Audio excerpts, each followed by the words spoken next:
out here? I've lived here since I was 12, and I'm going to be 68 in July. So about 56 years. Yeah.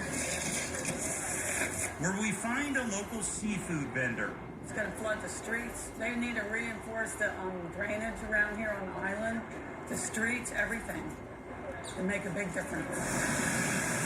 But the fear is the long-term solution to our coastal problem is much more extreme. There's one option that we haven't talked about, and it's an option that has to be exercised, and that is retreat. Will your neighbors who live on the coast want to move inland? No. They won't? No, they won't want to. No, not at all. They want to be able to be right on the ocean, looking at the ocean. So here's a concern for St. Augustine Beach. Say the water rises 6 inches, or say the water goes up a foot. But if the water level rises 2 feet, some theorize St. Augustine Beach, for the most part, could disappear.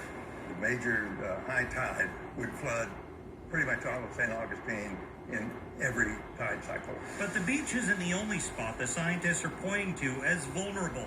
Relying on a gravity-fed drainage system, That's downtown Jacksonville they're talking about. as soon as you raise the water level where the stuff's supposed to go, you got a big problem. Saying rising seawaters won't bode well for people living along the St. Johns. And that's dirty water that's coming. Oh yeah, it's pardon the expression, it's like flushing a toilet.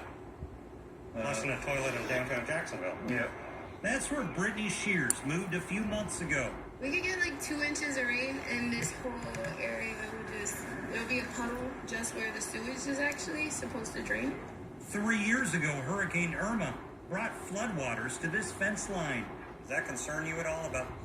Yes, a lot actually. That area will be underwater quite often, probably every king tide. And that ice storm in Texas does in fact prove to be a foreshadowing So is this something we're going to see more of? Yes, if we don't fix it. of local life to come. And once again, these are